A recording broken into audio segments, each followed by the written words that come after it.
Ladies and gentlemen, this is the main event.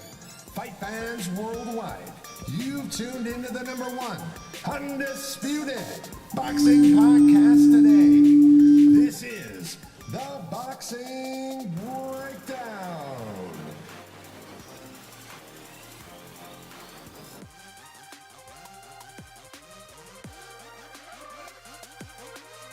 Now, your heavy-handed, hard-hitting host, Mark Roxy.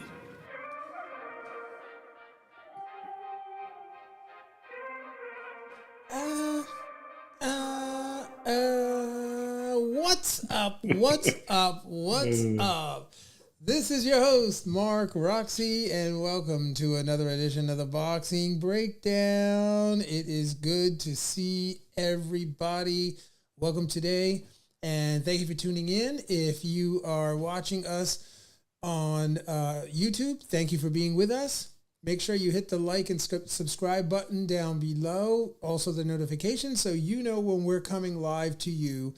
We are pumped up again, as always, every week with the amazing show that we're going to put together. We're going to talk a lot about boxing, and we want to include you in on the conversation. So today, we are going to be talking a little boxing news at the beginning of the show. We will get into the Usyk versus Joshua upcoming fight on August 20th. We will then go and talk a little bit about Teofimo Lopez and really like what's next for him, what comes up, what's coming up down the road after his recent victory win, which we will talk about. And then we'll get into the conversation about Demetrius Bivol. Did he expose a weakness in Canelo Alvarez's game? I think that's really important ahead of the big Triple G versus Canelo fight that's coming up in September. So we're going to chop that up a little bit. And then we'll close out the show with the bad news, a little bad news. Adrian Broner will not be entering into the ring. So we're going to chop up that and talk a little bit about why the fight is canceled. And so listen, guys, without further ado, man, I would like to bring in my partner in crime, Mr. Harold Hunt, man. What's up? What's up? What's up, Harold? Hey, what's up, man? How you Good. doing? How am I doing? I mean, did you hear the intro? What do you mean, how am I doing? You know how I'm doing, bro. I'm pumped up. I'm always pumped up to get together with you. I'm always excited to be on the Boxing Breakdown podcast with you and, you know, doing what we do. So I come know on. you was actually in tune with the music. I thought you was going to just be all out of tune, but you came in okay. Your background work was good. It's all right. I got you. You thought, you know, I thought I sounded like a cat scratching on the window, to be honest. But you know what? Hey, listen, who cares, right? What are you going to do? Right, here we are. So anyway, Harold, man, tell me what you got. I know you got a lot of stuff you want to talk about. Let's just break down some of the more recent boxing news outside of the agenda that we have for today. What you got? Okay, Spence Crawford. The Oh, world is waiting. yeah, It I'm just waiting. may not happen until next year. What are you talking And I about? tell you, I What are you, know. what are you talking about? What do you mean it's not going to happen? I'll tell you why. It may not be signed until then. It may not actually happen in the ring. This is because Come on. Deontay Wilder has a date. He can draw. The market cannot sustain two big fights. You're either going to choose that one or you're going to choose Spence. Deontay Wilder's is already on the books. It's already going to happen. Man. You just can't drag the boxing public pocket like that. So, because of that, financially, that fight shouldn't be made. They may fight anyway, just because whatever, but the money people, they know they're going to have to hold it off to get the full market. Right. And that's because Wilder has made his date and is locked down. And to see him, you're going to pay. Man, are you serious? Absolutely. It's financial. I cannot believe that. Listen, I'm bummed out about that because, to be real honest with you, I was like, well, in the last podcast, if you hadn't listened to the last Sorry. podcast, listen, man, I was so excited. I was living into the future of that fight. I really, really was. Now there's So ramifications though. There's ramifications. yeah, I'm sorry, I didn't mean to interrupt you, but I no, got tell I me. got to finish with it. All right, Spence will be off over a year, and Crawford will be off 16 months. But they can't afford to fight anybody else in the middle. Right, They got to let the market come up, but they're both going to be out of camp. Now they're in camp right now.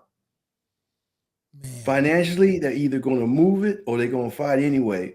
But the Right, dollars will be light, a lot light, really. especially for a fight of this magnitude. There has to be nothing else on the horizon that can rival it financially for the boxing public or the national public or the world public. Everybody got to pay pay-per-view. There can't be no soccer. There can't be no track. There can't be nothing out Football, there. right, right. Well, that's going to be virtually. I mean, with the landscape, just the boxing landscape, soccer landscape, football landscape, all the landscapes that are out there. I don't think you're going to be able to find a weekend where that's the case. And here we go again, right? This is a major fight. It needs to happen. And, now you're telling me that it's not going to happen because of, again, just more Speculation. excuses. Like Don't I get can't me believe. shot out here. Oh man, I'm brokenhearted, bro. I really am. I mean, seriously, like I just anyway, all right. So that being said, what else you got for me? I know you got other stuff. Listen, guys, Harold always comes to the program like we got this agenda, and Harold's got like 20 other things he wants to chop up. And I'm like, okay, let's go. Hit it. Give me something else, Harold. When I'm holding that one, let's go with the agenda here, Okay, you want to get into Usyk. Let's go into Usyk and please. Joshua. First of all, Usyk and Joshua, this fight is a big, big fight, especially overseas. This is a huge event. It's happening live on DAZN on August 20th. I mean, it's available globally. You can get it anywhere around the world.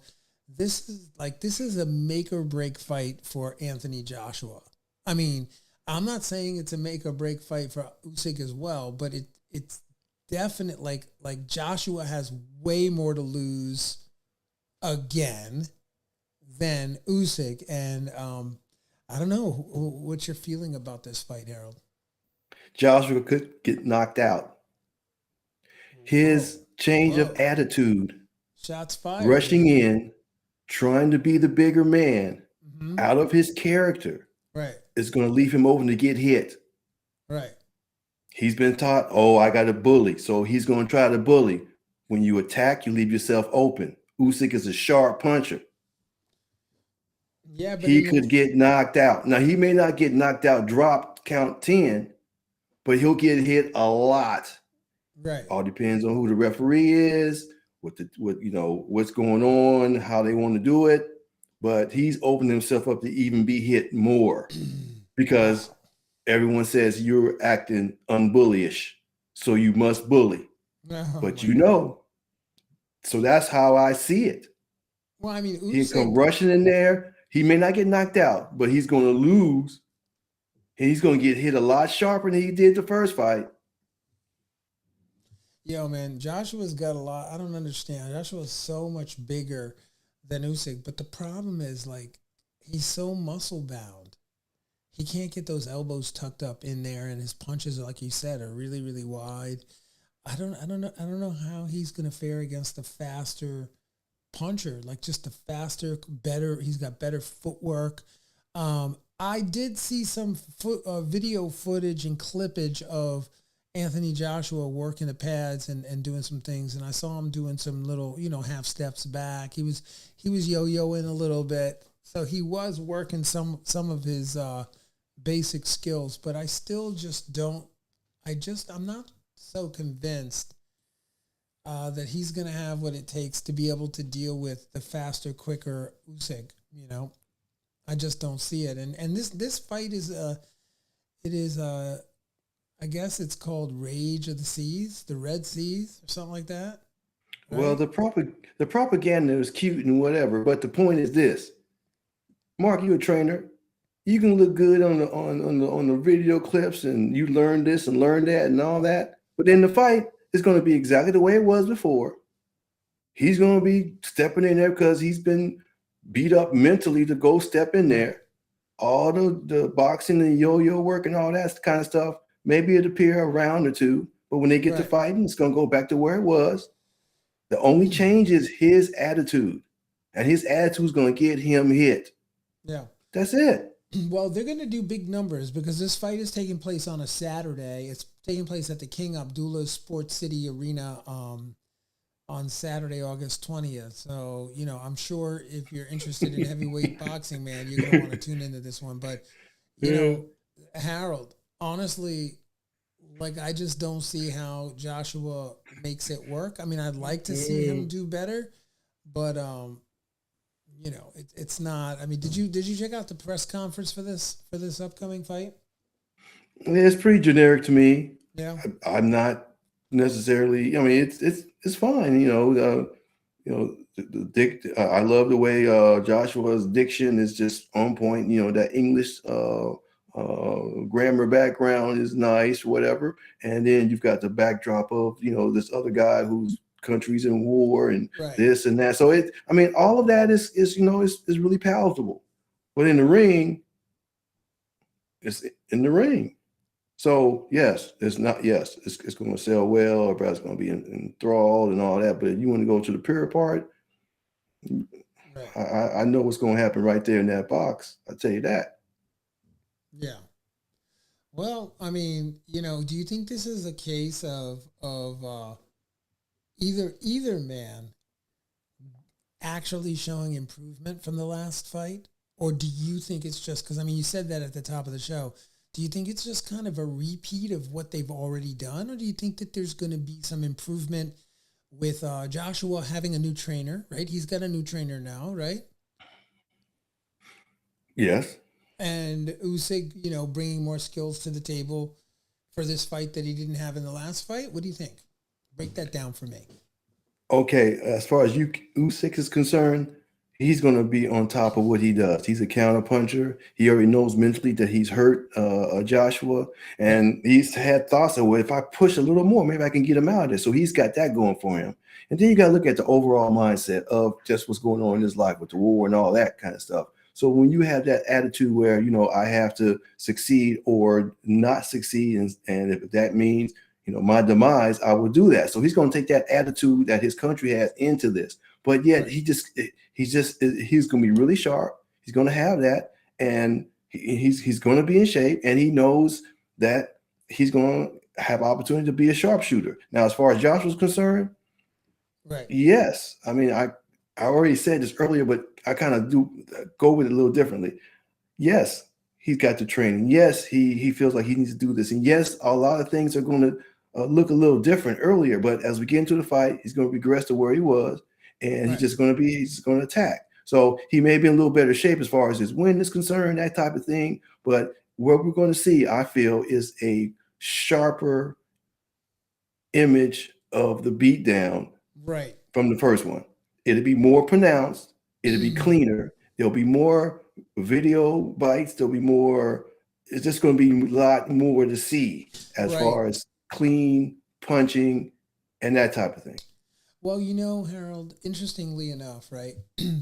Usyk is 19-0. Anthony Joshua is 24-2. Usyk's 35, so he's a little bit older. Not much. I mean, I don't think it's really material, but Anthony Joshua is 32 years old, right? So Usyk's a southpaw. He's fighting against the orthodox fighter who is taller. He's 6'6", and Usyk is only 6'3", so he's kind of a smaller heavyweight. Although 6'3" is pretty darn big if you stand next to him. And you know, Usyk has a 78-inch arm reach versus Anthony Joshua's 82. So when you break that down, I mean, on paper, it really does look like Joshua's got the advantage, with the exception of the True. southpaw. And maybe this being a southpaw isn't so much of an advantage for Anthony Joshua, and that's going to really be determined based on how many southpaws he's actually faced. Sometimes it's a big deal, but sometimes it's really not. There's not much to being a southpaw. Some fighters are really good at just breaking down southpaws. But, again, Usyk in his last 5 fights, let's look at his last 5 fights. He fought Murat Gassiev, right? I got a UD on him. He fought Tony Bellew. He TKO'd him. I think he stopped Chaz Witherspoon. Unanimous decision against Derek Chisora. And then Anthony Joshua, unanimous decision. So now here he goes again. Now, as far as Anthony Joshua's faced, you guys remember these fights. I remember all these fights. He fought Joseph Parker, followed by Alexander Povetkin. Next up, Andy Ruiz. He fought him twice. He TKO'd Andy Ruiz in the first fight, and then he got a unanimous decision. Actually, he was stopped in the first fight, and then he got a unanimous decision the second time in his second outing. That's something to pay attention to. That's something to pay attention to, folks, because Anthony Joshua, he got stopped by Andy Ruiz, which is very similar to Alexander Usyk in terms of size and speed and footwork, right? And then he came back and he figured out a way to beat him, right? And then he comes back and he gets Kubrat Pulyev. He gets him he KOs him. And then he fights Alexander Usyk for UD. And now here he goes again, just like he did with Anthony Joshua. So, think what you want to think about that, but pay attention to what I just said, because there may be some fruit. If you're a betting person and you plan on betting on this fight, the odds are probably going to be, you're going to do better if you bet for Joshua probably than Usyk. What do you think, Harold? About what I just said? That's where we're different, because I don't bet at all. I don't have that philosophy or anything in my brain that does that. So Yeah, from my side, yes, he fought Ruiz again, but Ruiz had enjoyed his money and his fame and his food, so he was not the same Ruiz. Simple. Right. All right. So yes, he beat him. Yes, he stayed on the outside. Yes, it was the safest fight in the world. Yes, you could put your baby in there and it wouldn't even be bumped. Right. That's what happened in that fight. So yes, he took that back. Okay. He had a knockdown drag out with the next guy, but that was a good fight. He won his other fight, then the fight with Usyk. Okay. Usyk presented the same kind of problems that Andy did in a sense. Well, Let me go back. As he got knocked out, he was attacking. When Pacquiao attacked Marquez, he got knocked out. He was attacking. When you're attacking and you get knocked out, hey, that's great. Not great, but you were aggressive and you went out there and you did that. So I can't fault him for that. So when he came back and won the fight, he just wasn't in that position to get knocked out, and he made sure he won the fight. With this guy here, he feels like he can't be knocked out, but it's just too sharp for him. Right. So he's going to try to step in there, and I just see that it's going to be a lot more pronounced punching and a lot more. So yes, he did win his fights, and there's some fruit there, but there's so many variables that cause him to have those. And I'm not coming down on the guy, but I'm just saying on his career what he's done. But there's so many variables that allowed him to be successful with those guys. So this time he may actually be able to bully him. Now, as far as the reach is concerned, that means nothing. If you're in the pocket and I can hit you and you can hit me, my reach doesn't mean nothing unless I'm working on the outside. But if I'm in the pocket where he's going to be with this guy, it doesn't really matter. So, the reach looks good and the height and all that. But if I'm in the pocket, it doesn't matter what my reach is if I'm not working from the outside, as I said earlier. So, to me, I just see an opportunity for him to maybe rectify himself, but I don't really see it. I just can't see it right now. I mean, unless he overpowers him. We got to look at who the referee is going to be. Is the referee going to allow that kind of work? I was just going to ask you, have they decided I haven't seen anything come across the wire that tells me that they decided who the referee is going to be, but that's going to be also another, big factor in this fight. Always. Yeah, but you don't know who that's going to be, do you, Harold? No, nothing's come across my. If any of you out there listening in knows the answer to who if they've picked the referee, please just leave it in the comments, or down below. You can, if you're on YouTube, you can certainly comment below, and we'll post your comments online. But yeah, No, I don't know the answer. That's long away.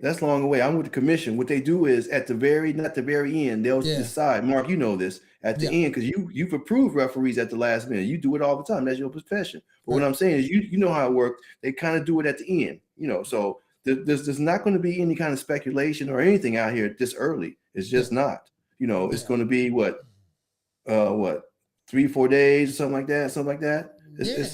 They may know. They may have already contracted, have the flights booked and everything like that, but they won't let anyone know that they know who the referee is going to be until the day of the fight. It could be that nobody knows until the day of the fight. The refs show up. Yes. This fight is taking place in I think it's somewhere in the Middle East, right? This fight is taking place in it's going to be a great crowd. Saudi Arabia, bro. It's in Saudi Arabia. That's right. And so in that way, I don't know what the commission I don't know what the commission is in Saudi Arabia, and why do they want the fight in Saudi Arabia? Is it because it's cheap? It's probably because it's cheap. But so they have their own rules of how they're going to handle it. But they've handled so many major title fights. They're going to be in line with the sanctioning bodies.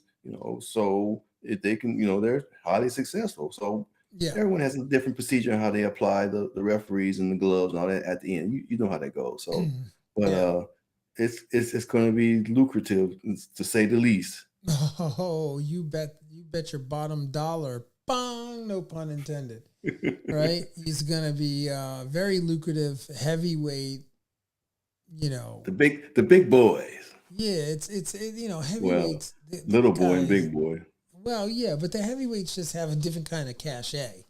There's just a different kind of panache, There's a different role when you got the heavyweights than the little guys. So, there's no, we love the little guys, but there's just something, people really come out when the heavyweights sign up to, when they contract up. So, because when they fall hard. Oh man, yeah. This one's gonna be. I'm sure this one's gonna be eventful because they know each other. They've been in the ring with each other. Joshua has a very good track record of rectifying losses. That's all I'm saying. I don't think I could say the same thing for Alexander Usyk, because he's never been there before. He doesn't have a loss. So he doesn't know he hasn't, Joshua's been there twice. He's lost twice. So he's not, let's just say this. Be careful, because sometimes when you've got nothing to lose, those are the guys you better watch out for, Harold. Just saying that. I'm putting it out there for everybody to listen. I'm just putting it out there, being devil's advocate. I already know, if I was going to ask you who you thought was going to win, who do you think is going to win, Harold? Come on, tell the fans, tell everybody on the Boxing Breakdown who you think is going to win this fight. Because, everybody knows already, but, we just want to hear you say it. Well, I'm going to dance. Come on. So, you think Usyk's going to take it? Usyk can win the fight by, being sharp as he was before and to take advantage of the situation of the extra aggressiveness. Yeah. Joshua can win if he cuts off the ring. He crowds that left-handed fighter. He uses the southpaw killer. Yeah. Right hand, lead right hand, right hook. And for whatever reason, if Usyk is not mobile that evening because of some body work that's causing his legs not to be there, he can definitely get him in a situation where taking some of those punches, he can overwhelm him and win the fight and knock him out. So, Right. that is a great opportunity for him, and Usyk has his also. So Yeah. I've danced. Yeah, man, I get that. I get that. So I want to switch gears with you, Harold, if that's okay, man. I want to get into the big hubbubaloo of this weekend was Teofimo Lopez and Campos. He that was a great fight. Did you get a chance to see that fight? Yes, I was able to check that out to see what he did and all of that. So I got a few little points on that. I thought it was okay. Right. Campa. I mean, Campa did a good. He's a good fighter. I just think that he wasn't at that level, the Teofimo level. I mean, break it down for me, Harold. Well, Lopez had a great opportunity. He needed to get his star power back. He needed to be seen. He needed to kind of vent on his situation. All the run-up stuff was pretty good. Right. So what he had in the ring was opportunity to be in with a man who could take his punch, allow him to show his speed and power, but Right. he definitely had to take him out. So what I saw is a reproduction of Floyd in the pretty boy Floyd Right. in the shoulder roll work with the sneaky right hand. Yeah. Now that that itself was he really used that a lot in this fight, and he's uses a lot in his past fights, but this time he really used uh, the pull counter, and he Yeah. did really well with it, and it just kind of reminded me in the shell of how Floyd used to do it. So he was effective with it. It worked well. He was able to put the power on the guy. He Yeah. moved well. I just thought he did everything he needed to do. His theatrics after the fight was good. I mean, he delivered everything he needed to deliver. For the purists, we got to see he still got the footwork. He's still fast. He's still smart, and he was very smart in this fight. So we're happy with that. The I casual people who just like to see him knock out, he was able to knock someone out. yeah, I felt he was a little bit inaccurate with his punching though. I wasn't 100%. I mean, I've seen him more accurate. I've seen his punches land cleaner, and he be more precise. I don't know if it was that. There was a little bit of there were jitters that I haven't seen in previous fights that I noticed. And I think that when he was creating wonderful angles, but I don't think that he was as accurate with his punching as he normally is. And so from that standpoint, I definitely could see that he needs to work on that, and there needs to be some improvement there for him in terms of accuracy. Because as he goes, like when he goes up against Loma or something like that, which I wouldn't be surprised. I don't know if you heard about Loma, the fact Lomachenko just landed in L.A. and he's up there. I guess he's gonna be meeting with some. I don't know who he's meeting with, but he's meeting with some people. Let me not say too much, but I'm wondering if they're going to try to make this fight again, Lopez and Teofimo. So let's see what happens. Let's see what comes down the pike. But I mean, what do you think is next for Teofimo Lopez? Well, he was given a soft touch, was he needed. And if he was not as sharp as he needed to be, I can understand that because you would see that before us. So he needed to work off a little bit. To me, he wasn't unsharp, Yeah. but you say he wasn't. So that's cool. I get that. Your discipline is different than mine. Mm. But he was able to show what we need to see from him on our standpoint. Yeah. But he was given a soft touch. He had to knock the guy out. And the guy was bigger. Right.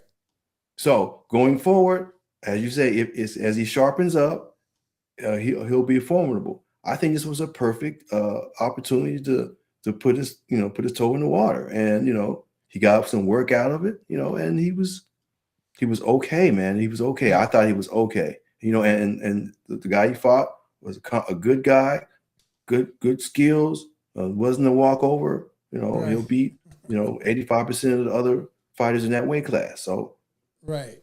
I, it I was good love work. I love, the takeover is back. It's more like the take back. I think that's his new slogan is the take back. So I mean, just him using the slogan the take back. What, what do you think he's trying to take back? Where's he Well, he going with says this? he just wants to take back his 4 belts, and he wants to take them back at another weight class. So Right. that's fine. I mean, his entire approach on this, and the narrative that he's putting out there is good. It's Right. great. Hey, I like it. Take Right. back. Yeah. I get it. I like it. Let me see some more of it. I So like it. I love it. I want more of it. That's what you're saying, right? so That's like I mean, that's he my is a boy Glenn. personality. He's a personality that we need, man. He is, and he backs it up with a little bit of pizzazz on that. So the father's going on, all that. That's a Right. beautiful thing. Hey, and Bud Light got a lot of play that night. Oh, did you Boy, see that? they must have signed them boys for about $2 million to wear all that gear. So Yeah. Yeah. they got They some got Bud Light in the paid. refrigerator. You feel me? Yeah, I saw the commercial. I thought it was really well done. It was perfectly timed. Well done. And I mean, the question though, again, the question that I have is, where does Teofimo Lopez go from here? He has to create his way in line. Now, financially, he can sell tickets, so they're going to look around and see whatever, how, because he's a draw. There's no doubt about that. So they got to test that pay-per-view thing again and see if he Right. still got a little work with that. But Yeah. he'll be a good matchup for any of those guys. It'll be a good financial matchup, and it'll Yeah. be a good. And he's already lost one time, so it's not going to, the shock of the one loss is not going to be all dramatic. Yeah. So he can get in there, and the possibilities of winning or losing are palatable. It's not going to be a Right. world shock if he loses again, but if he continues to win, it's still going to be good. So now he's in a good position. I mean, I like what he's doing. He's still young enough to do what he has to do, and Yeah. I saw some improvement as far as I'm concerned. Well, coming back, and the entire narrative is good. He looks good. He got his thing going on with the kid and the mother and all that. All that seems to be Right. either well hidden or resolved. I don't know, but he looked good to me. Yeah, man. No, I think you're right. I think there's a lot of maturity. A lot of things have changed, transformed for Teofimo Lopez. I think big things are coming down the road for him for sure. I do note. I took note earlier today that the WBC and the WBA are both vacant. Yeah, did you take note of that? Yes. Oh, and by the way, Lomachenko made a fight. He's fighting another gentleman who's training in Las Vegas.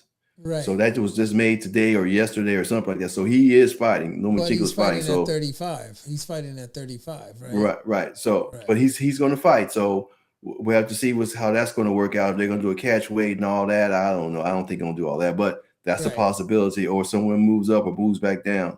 But your question was Vacant belts. the bacon bills. Yes, hey, that's because they're available there. The sanctioning bodies will position themselves so they can take advantage of the new box office person in their division because Right. he can sell. So they got to match him up properly, drop one of their belts on him, Yeah. and boom, you Yo. got a financial thing moving on. If he wins, he got to defend it. They got to unify it and all that kind of stuff. So let's get that belt on him, one of them belts on him as quick as possible, Yeah. so we can position ourselves. As far as he's concerned, he gets a chance to see if he can really go out and beat these boys. He's going for the WBC. He got to go for the WBC first because he's ranked number 5.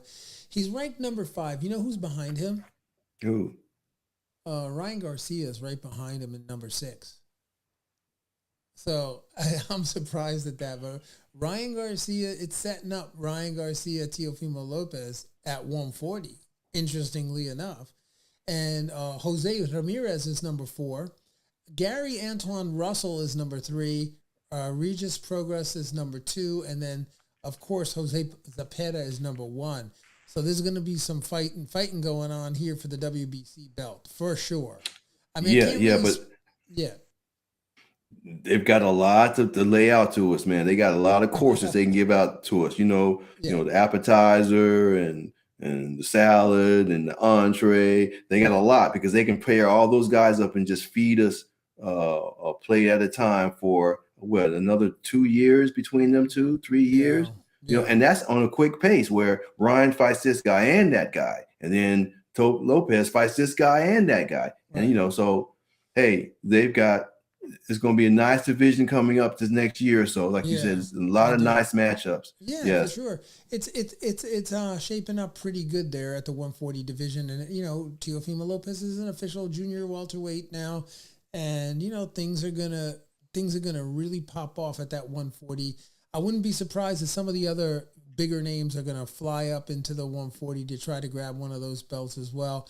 But in the meantime, Teofimo Lopez does not look like he has a shortage of fresh meat to go after if he really wants to be the take-back king, right? If he wants to get those belts. And, him. What do you think about Teofimo Lopez against Josh Taylor? What do you think about that fight? Well, he's calling him out because he feels like I can go over there and beat him, and then my cachet will really rise, and I'll have a better chance at possibly getting a belt sooner, right, than I necessarily would. It'd be acceptable. It'd be more acceptable because just because he comes to the division and he gets a belt, people are going to have a different opinion on that. But if he goes over there and beat that boy, then his cachet it'll be more acceptable if he gets not rewarded, but he gets to fight for a belt, right? Sooner, just getting to the division. So and that's what we called out. So we got to see what kind of legs that call out has any legs if it's going to be pay attention to. Right. Well, it's interesting. I mean, the way this is shaping up, fans are in for a treat for that, for sure. So Harold, let's take a little jump over, and let's see what we got next on our agenda. Let's pull that agenda up, baby. We got, did Bivol expose a weakness in Canelo Alvarez's game? We are talking about the big boys, 175-pound weight class. What do you think of that question, Harold? Ironically, I've been watching that fight this past week just for fun, the Canelo Bivol fight. Okay. And when you asked me to think about it, it was right down my alley. So I had been watching for anyway. I saw some basic things. I just saw Bivol able to stop that right hook by keeping that hand up the whole time. That's what I saw. And then I saw that he consistently threw that jab and stepped in behind that jab. And while Canelo had good defensive skills and he could be flashy with them and really show his skill set at that, he had to do it too much. Right. He had to be on the defensive too much. He had to really concentrate on showing his defensive skills too much, where when he did try to be aggressive and score, that right hand was up, and every time the opportunity came for who's first, right, Bivol was always first. Right. He was first, and he was longer, and he was further away, and he was straighter too. He was straighter with his punches. So, I mean, the question is, what did you see? What did you see in the fight that would give you the impression that Canelo is beatable, other than he was beatable? Okay. Well, when he fights, they're going to go back to that same mode that they fought in. Yeah. Golovkin didn't see anything here that he's going to add because of how. Yeah. No. Grenady is fighting Canelo, right? Right. And we're talking about the Canelo Triple G fight, how that may match up at this time, correct? Yes. No. Yes, that's the premise. How did he look? Because he lost here, how he's going to approach this fight with Triple G. I'm saying Triple G is not going to take anything from this Bivol victory because that's a complete different thing, and Canelo was in a different posture. When he fights Triple G, they'll be back in the posture that they had where they had those great fights. So I don't see any change or advantage that Triple G can pick up from Canelo's loss to Bivol. I just don't see it. They have their own chemistry. Whose chemistry in this third fight will prevail? That's what's going to happen. So Bivol, he didn't expose a weakness to me. He just applied certain principles that Canelo wasn't necessarily prepared for. Canelo was never hurt. He was never frustrated. He just was on the defensive a lot, and then when he tried to be offensive, he just was thwarted. So, Harold, mentally, I don't think that's hard on Canelo. I don't think that's hard on Canelo at all. This is a whole different animal standing in with Triple G, and they're going to go back to their chemistry. right. So, okay, so here's some thoughts for you. I mean, when I look at the fight, if I'm training someone, if I'm training Golovkin to prepare for this fight, I'm thinking to myself, okay, let's go into the bag of tricks first of all, and let's go back and let's look and see how Bivol cracked the code of the Canelo Alvarez. I'm not saying that I'm going to be successful or anyone else is going to be successful. What I'm saying is that Bivol demonstrated the blueprint that's necessary to beat Canelo, to beat Canelo Alvarez.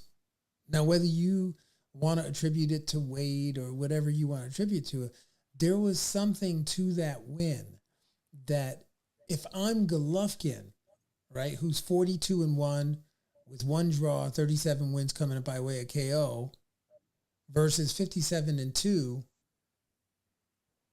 with 2 draws, 39 wins coming by way of KO for Canelo Alvarez.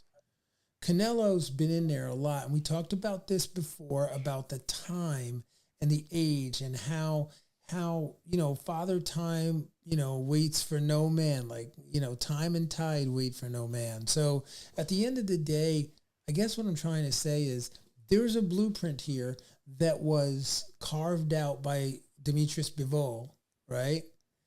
And basically, if Golovkin is smart, he'll pay close attention to that blueprint and perhaps execute all of it or some of it to try to finally beat Canelo Alvarez. Thoughts? Okay, that's a good, valid side of it, and I see that and I respect that. Right. Triple G is going to be fighting a man who's going to be on par with him as far as weight is concerned. When he fought Bivol, he was outweighed. He was outweighed desperately. Right. Secondly, when he fights Triple G again, Triple G is not going to attempt to apply that type of work because he did so before. He did the same thing. He came after him with the jab. Yeah. He was first. In certain spots, he was. Right. So that success that Bivol showed, Triple G knows that he can do the same thing. However, he's in a fight with a man who knows him also. They fought 2 or 3 times. So he just can't take that stance with him. He has to figure out how to win on his terms. He can do what Bivol tried to do, but he's staying against a man mentally who knows, I know you too. Right. So that's how I see that. And I contend that Canelo is still young. Right. Well, no, and I get that. I get that we've had this discussion about age. I'm not talking about age. I'm talking about wear, right? Because you could have a car. Young and wear. Exactly. You could have a car that's, bright and shiny, but it's been, up and down 95, from here to California, 10 times this month. And then you could have a car that's 10 years older and has only driven that trip once. And so you've got a situation there, right? I'm just saying it's worth looking at. But here's the other piece, Harold. Let me break this down for you and the listeners. Okay. So Bivol has some very specific things that he did in the fight when he fought Canelo Alvarez. And some of those things include, his yo-yoing, his moving inside and outside, kind of changing the distance when he was fighting Canelo.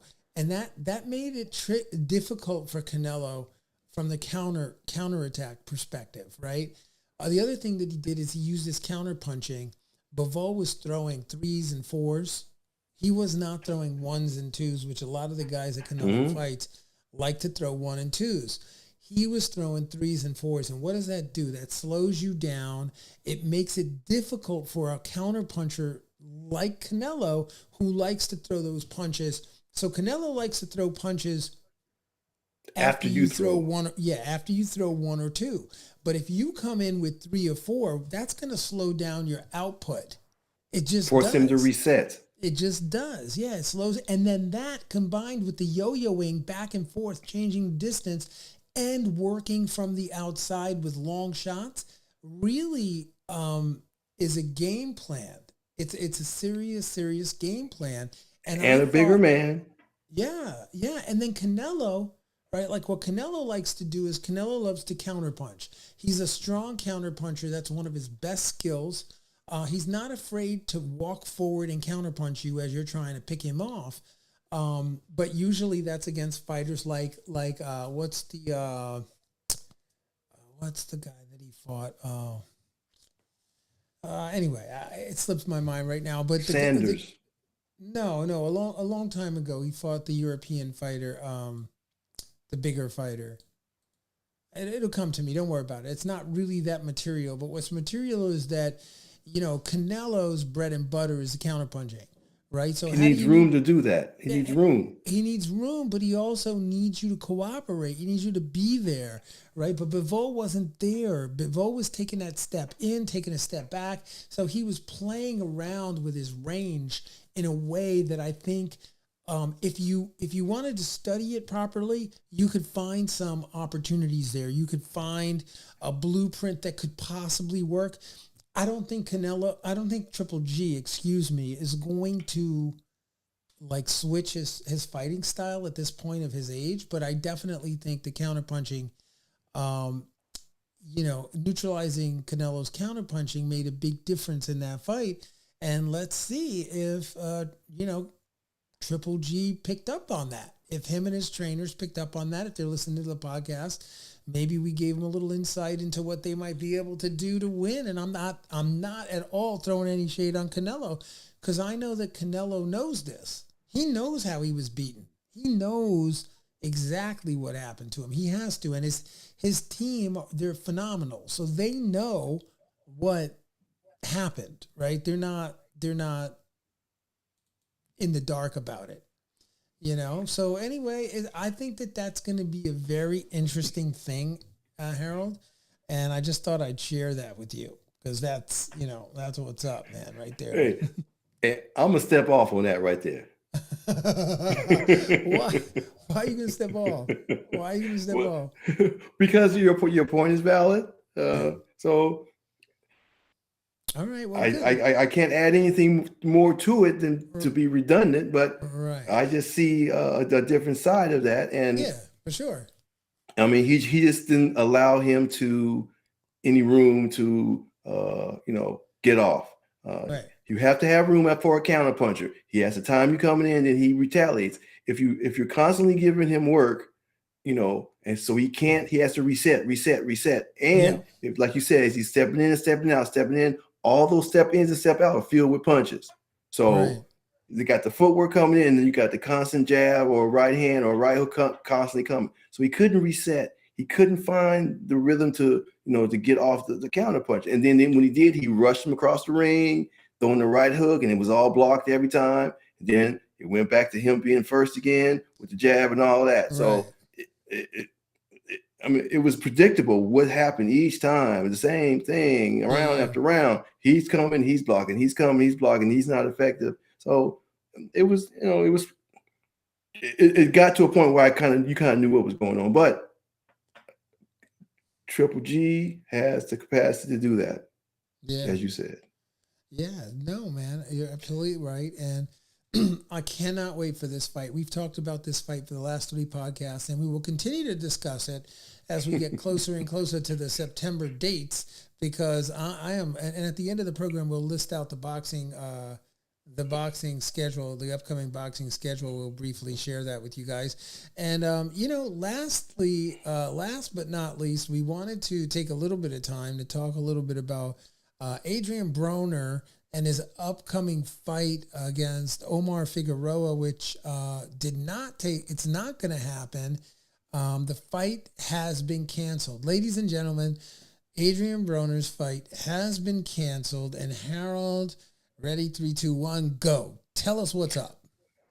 Well, the fight is still going to go on. It's going to be Olympic Nets is going to get the opportunity to fight Figueroa. So when you turn your TV on, it's still going to be the fight there.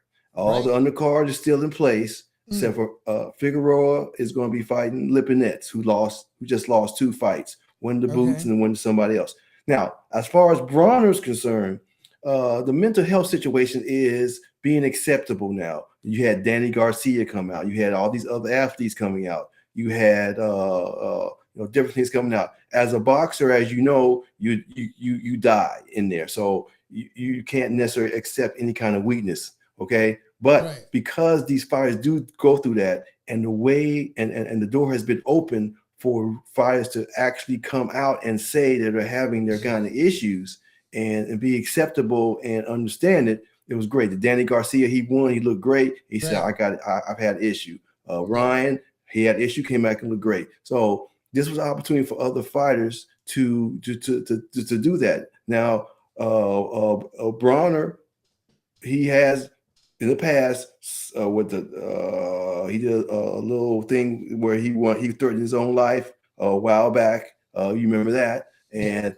so we know that he has a possibility, a propensity to possibly have something that is probably behind him now, but he just wants to address it now. So that's fine. That's fine. He still will be able to sell. So because of that, some other major fighters have said they understand his plight, and they've had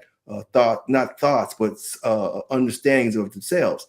And this was Tank Davis. He said, hey, I understand, as a fighter myself, I have understand how that kind of thing can be effective. He didn't say I had an issue or whatever, but he came out and said, I understand it because I have an understanding of it. And he and Ryan, have galvanized on that as saying, it is a viable thing. So it's good that the fighters are able to do it. Now, yes, he's going to get dragged because he got out to fight. But if anyone has had any kind of mental thing going on, you're going to sympathize. If you haven't, and you're the casual public, or even the purist, it may be something that you struggle to understand.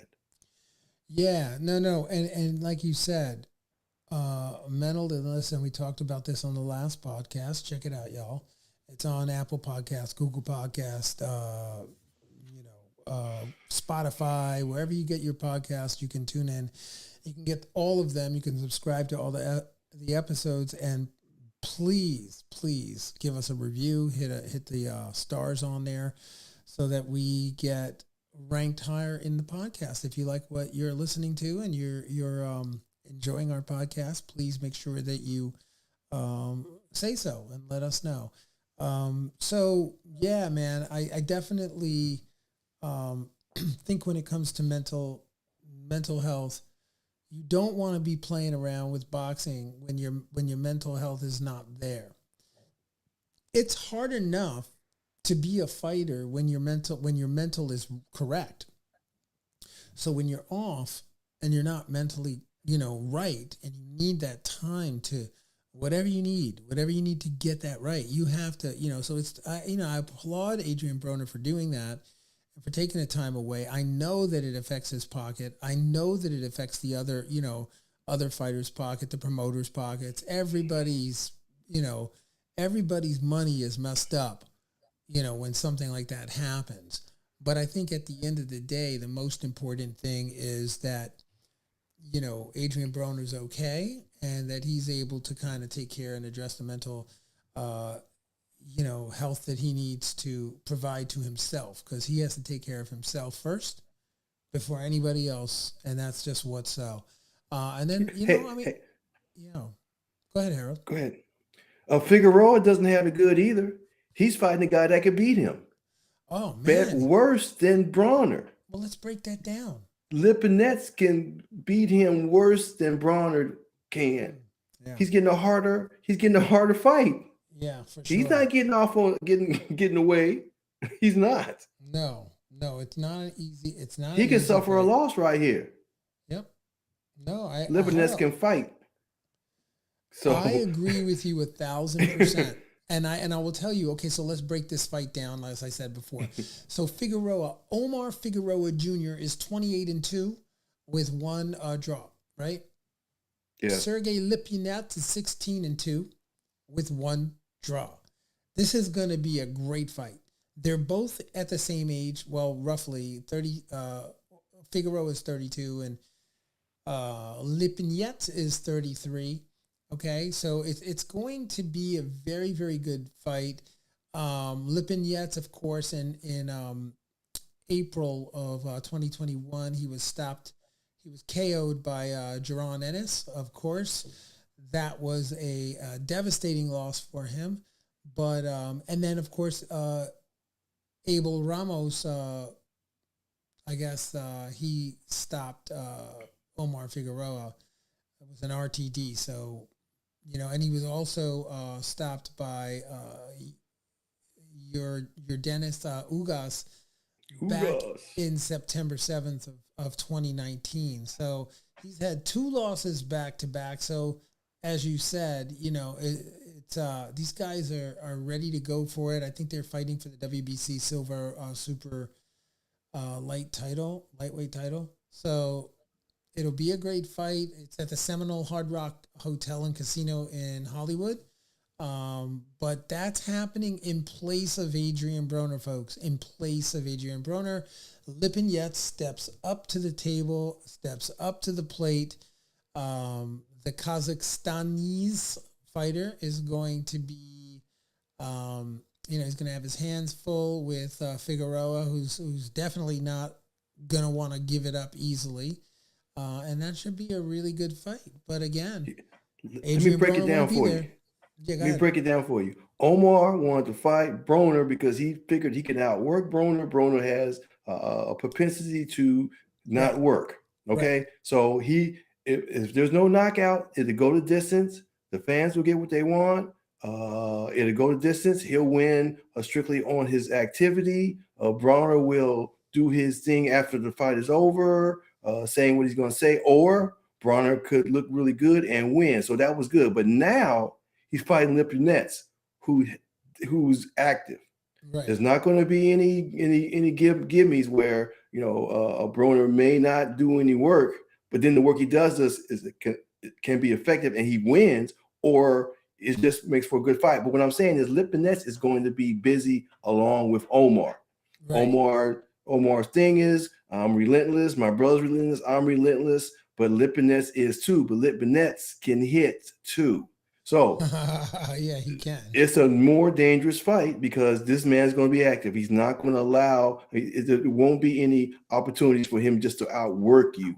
Lipinets doesn't fight like that. He's going to try to outwork you, but he will finish you. Yeah. In the process. No, you're absolutely right, Harold. And Omar's been knocked out twice. Twice? Omar has lost to who? Abel Ramos Bud and Bud, both knockouts. No, he lost to Ugas and Abel Ramos. Knockouts. Yeah, RTD and a unanimous decision. No, not knockouts. Lipinets was KO'd twice by Jaron Ennis. Yeah. Okay, so the knockout, Omar's had how many knockouts by loss? 2, correct? Yeah, he's lost twice. Yes, by knockout. So he's vulnerable. No doubt. No doubt is he vulnerable.